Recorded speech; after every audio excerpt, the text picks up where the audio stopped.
Okay. So the homework problems that were assigned from the worksheet. I'm going to find a copy of it here somewhere. Here we go. Were the first four on this list, and we started with water, and you were supposed to try and figure out, using the system that I've taught you, whether these four molecules, and we're going to start with water, are polar or not.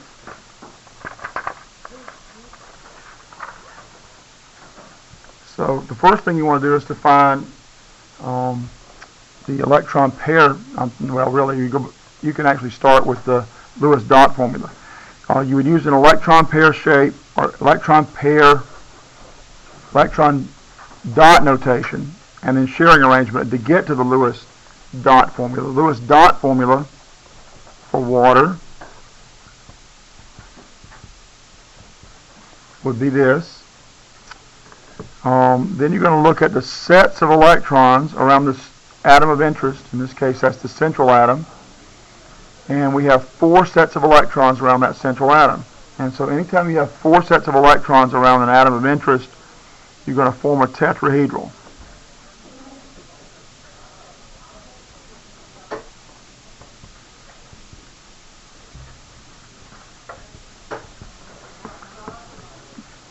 In the last unit, you were supposed to know how to name this. This is called an electron pair shape, and its geometry is tetrahedral.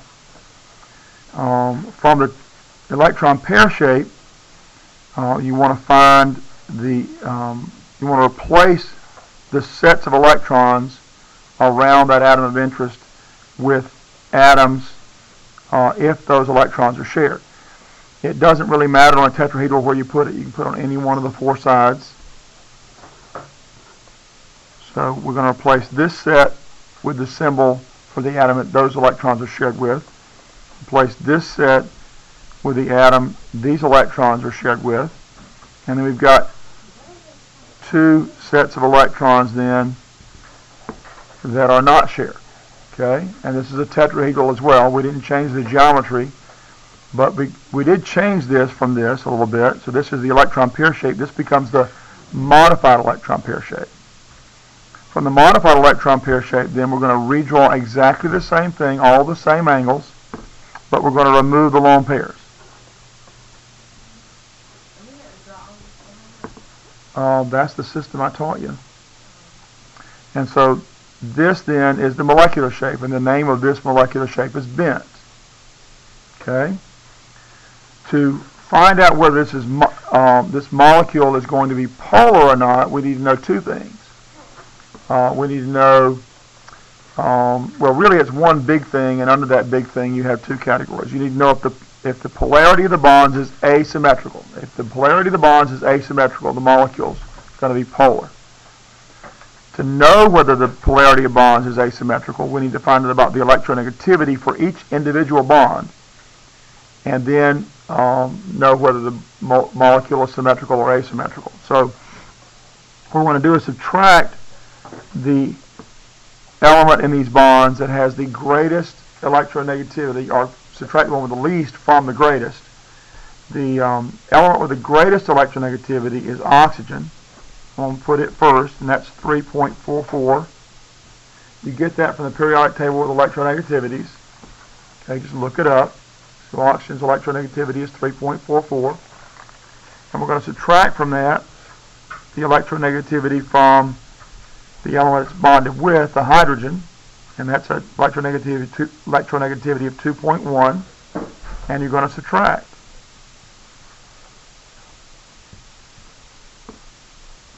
Now, from Unit 1, we learned that anytime you have an empty slot, when you're adding or subtracting, you need to round off. And so really what we're looking for is this for our electronegativity.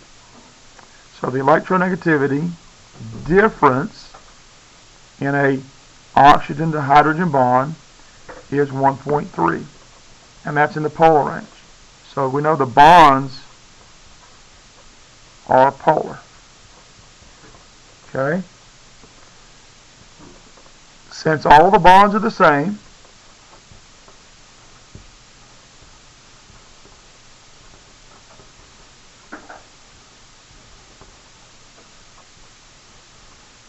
okay, we don't have any other kinds of atoms bonded to this oxygen here. All the bonds are the same. Those bonds are polar.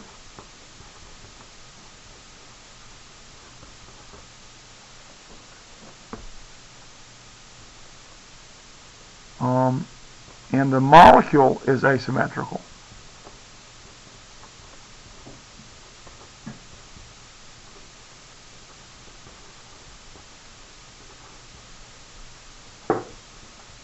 This molecule is polar.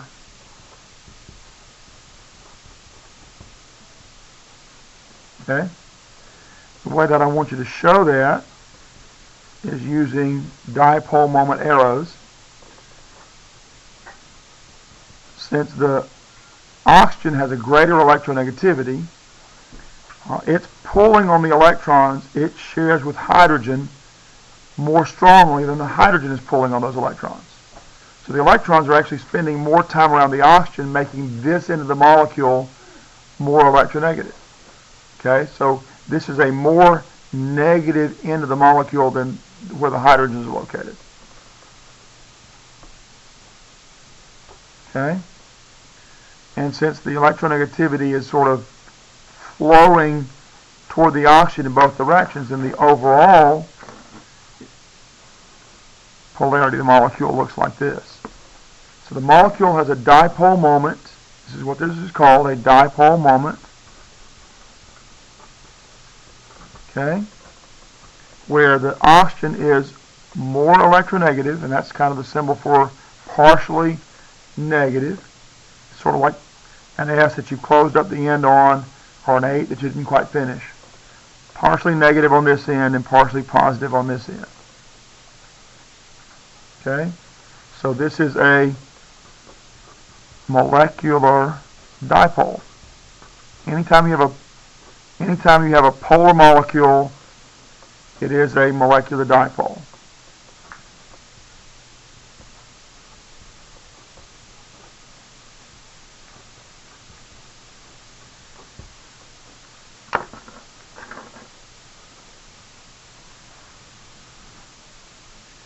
Let's look at number 2 now.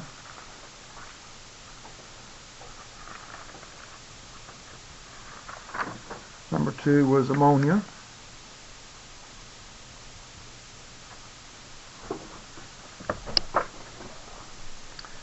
The Lewis dot formula for ammonia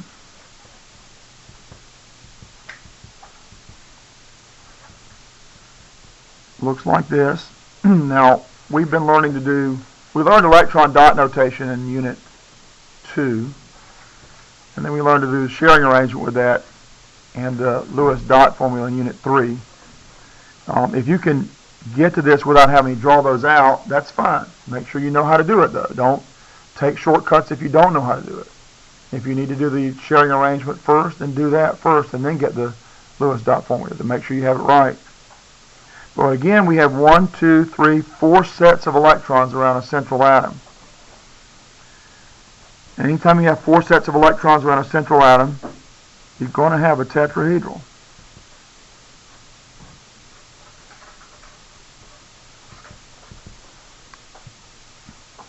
The name of this geometry is tetrahedral. The name of the type of drawing, the illustration, is the electron pair shape. So this is a tetrahedral electron pair shape. From the electron pair shape, then we want to replace sets of electrons that are shared with the symbol for the atom they're shared with. So 3 of these sets, and it doesn't matter which three of the sets you use, but 3 of these sets need to be replaced with hydrogen symbols. So we have nitrogen in the middle. I have 1 lone pair. I have 1 hydrogen, a second hydrogen, and a third hydrogen. So this is now, it's still tetrahedral, but it's not an electron pair shape anymore because we've changed some things. we call this the modified electron pair shape. So this is a tetrahedral modified electron pair shape. Then from this shape we redraw exactly the same shape so we get all the angles right and erase the lone pairs. And if you do that the way you've been taught to do that, you end up with this kind of shape. And this is not the same geometry anymore. This is now trigonal pyramidal. But then now we have the molecular shape. Once all the lone pairs are gone, then we have a molecular shape. Now sometimes it's called a trick. It's not really a trick, it's kind of a helpful hint. If you have to get rid of a lone pair between the modified electron pair shape and the molecular shape, then you automatically know the molecule is asymmetrical. Doesn't mean the bonds, you have bond asymmetry, but the molecule itself is asymmetrical. Okay? So this is an asymmetrical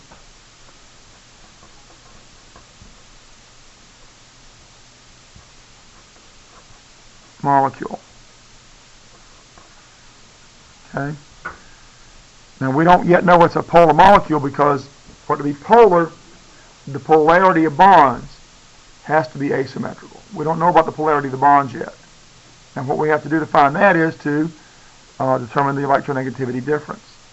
So we want to look at the periodic table that has the electronegativities on it and find the electronegativity for nitrogen and hydrogen. Those are the only two atoms we're dealing with here. Nitrogen is the largest. I'm going to list it first. The electronegativity for nitrogen is 3.04.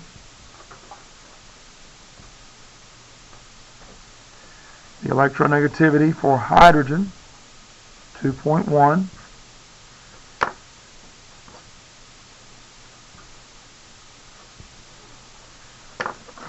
We've got an empty slot here. Round it off properly. And I got an electronegativity difference of 0.9. So the electronegativity difference for a nitrogen to hydrogen bond is 0.9. 0.9 is in the polar range. If it's greater than 0.5, then it's going to be polar. Okay? So this is greater than 0.5. So the bonds are polar.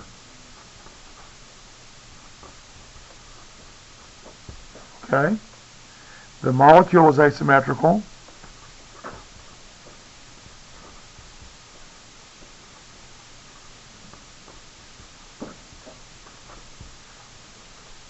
All the bonds are the same.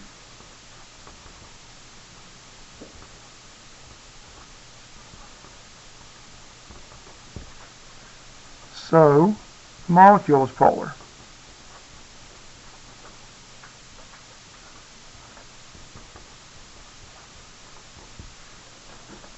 Okay?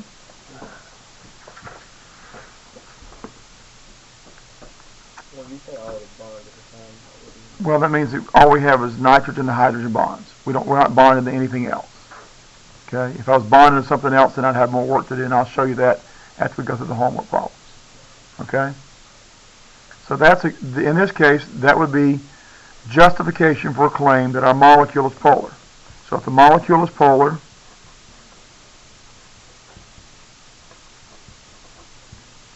then this molecule has a dipole moment.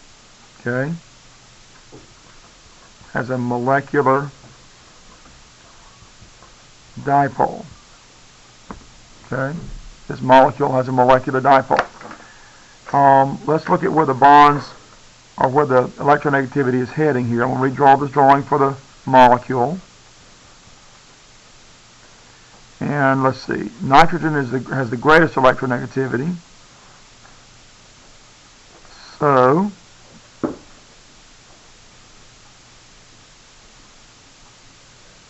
you don't have to do all this. You can just put a line across there to make that showing and being electronegative.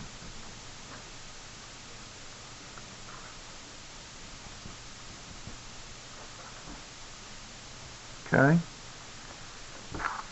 So, because all of these are kind of headed, kind of uphill, kind of like this would be the peak of the hill and everything's going up the hill. Okay, then the overall electronegativity for the molecule is up the hill. Okay, so the dipole for this is more electronegative on this end and less electronegative on this end. So, going to Dalton's question from Friday about why things are polar or not, nitrogen, by definition, electronegativity is how hard one atom pulls on the electrons it shares with another atom. So nitrogen is pulling on the electrons that it shares more strongly than hydrogen is. So the electrons are spending more time. It's like a tug of war.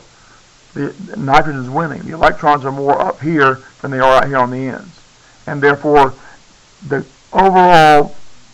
over time, the overall collection of molecules or electrons is still sort of thicker up here. Okay? It's called electron density. If you have a thicker collection of electrons on this end of the molecule than on the outside edges, then that's a greater electron density.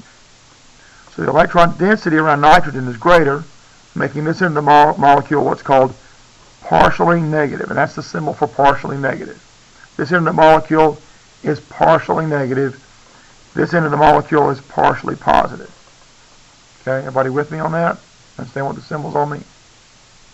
Yes? So this is a dipole moment arrow showing the dipole moment lies in this direction.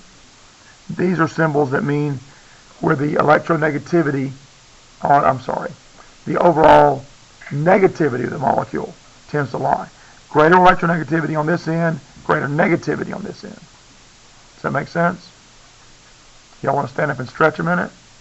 We'll move on to the next one. Yeah.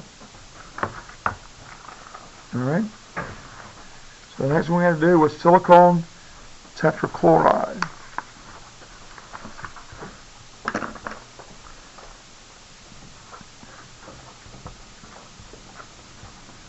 Silicon tetrachloride. If you do the electron dot notation and do the sharing arrangement, you should be able to find that the Lewis dot formula for silicon tetrachloride looks like this.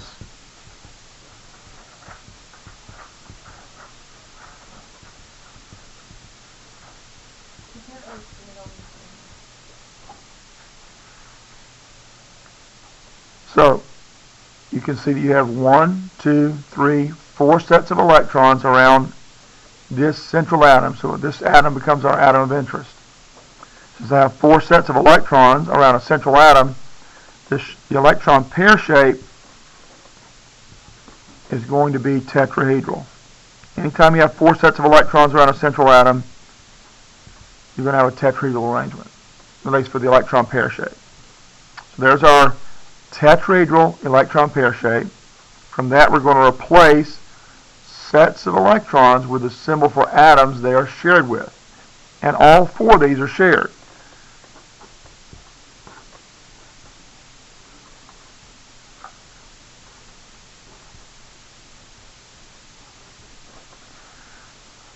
So there are no more electron pairs left on this drawing. This is in the molecular shape. We didn't have to go through a modified electron pair shape to get the molecular shape in this case. We got right to the molecular shape. Okay? So since the molecule is symmetrical,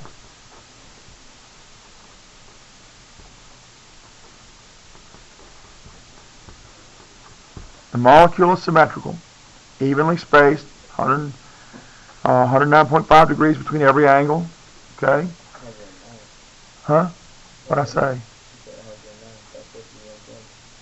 No. 120 is when you have a trigonal planar. Tetrahedral is 109.5. If the molecule is the molecule is symmetrical and all the bonds are the same,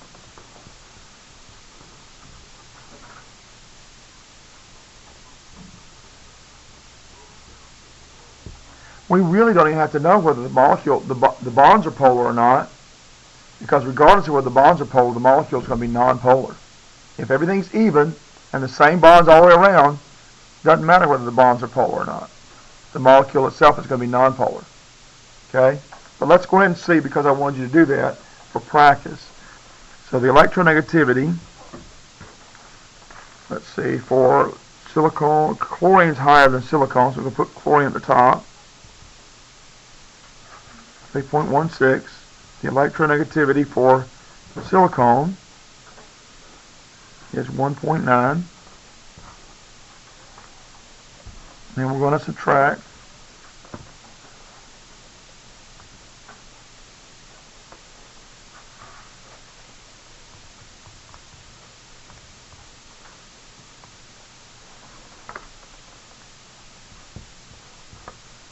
We've got an empty slot. Underline this, round it off, and we get an electronegativity difference of 1.3. So the electronegativity difference for a chlorine to silicon bond is 1.3, and that's still polar.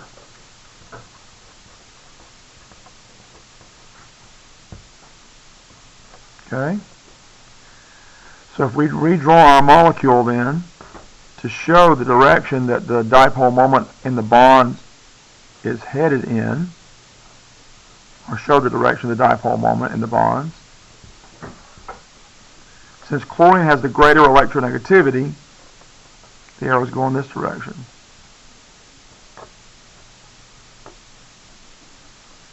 Okay?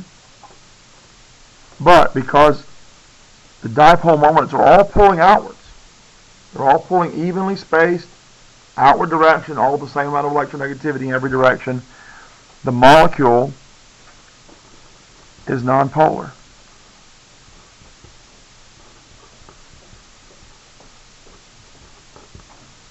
Does that make sense?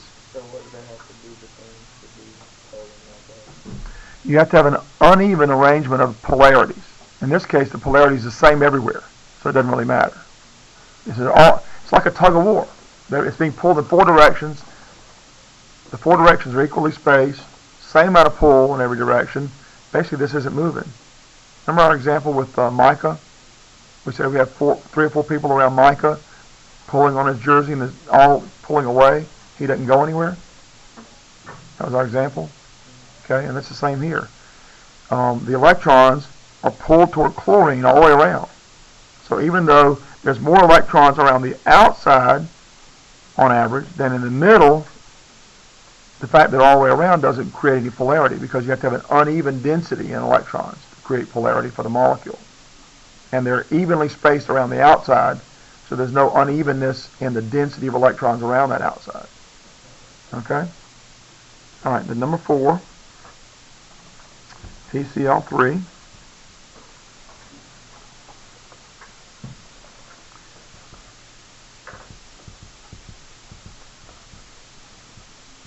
The Lewis dot formula for PCl3 comes out to look like this when you're done. There are 4 sets of electrons around the central atom.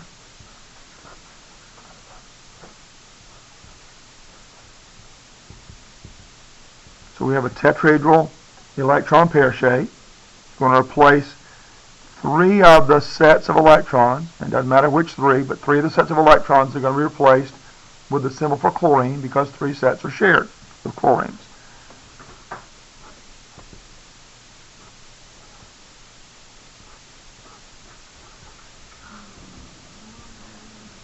And then we're going to take this drawing, redraw it exactly the same, and erase that lone pair.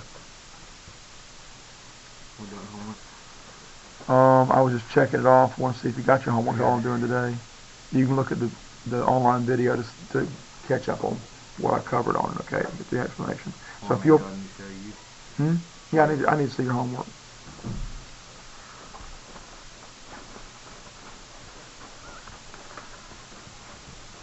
Okay?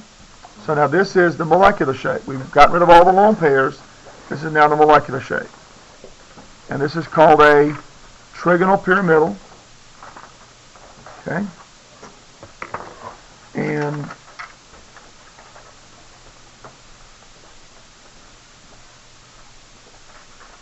you have your pre-lab done? You have the pre-lab done? The magnesium burning lab? Okay.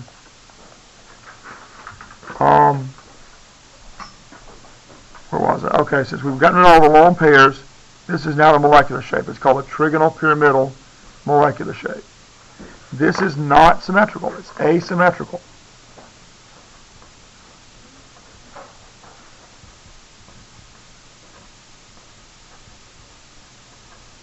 Okay?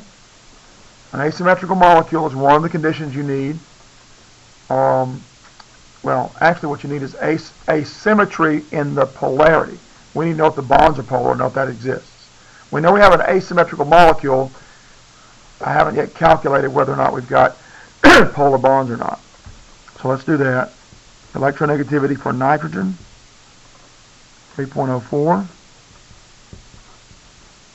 Electronegativity for hydrogen. I'm sorry, for chlorine. I got them reversed. I was in pH 3. Electronegativity for chlorine, it's the largest, is 3.16. The electronegativity for phosphorus is 2.19.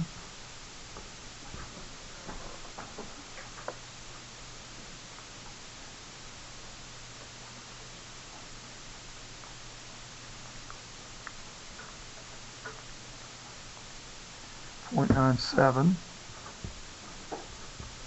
So our electronegativity difference for a phosphorus to chlorine bond is 0.97, and that's in the polar range. Okay, so the bonds are polar. The polarity difference, electronegativity difference, is 0.9. That's greater than 0.5, so this is a polar bond. Since we have an asymmetrical molecule, all the bonds are the same, and all the bonds are polar, it's going to be a polar molecule. Okay? Asymmetrical molecule.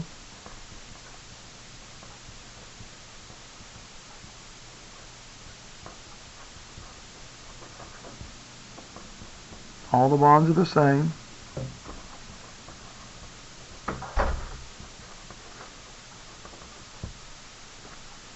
Bonds are polar. So all that together means we have a polar molecule, which means the molecule has a dipole moment.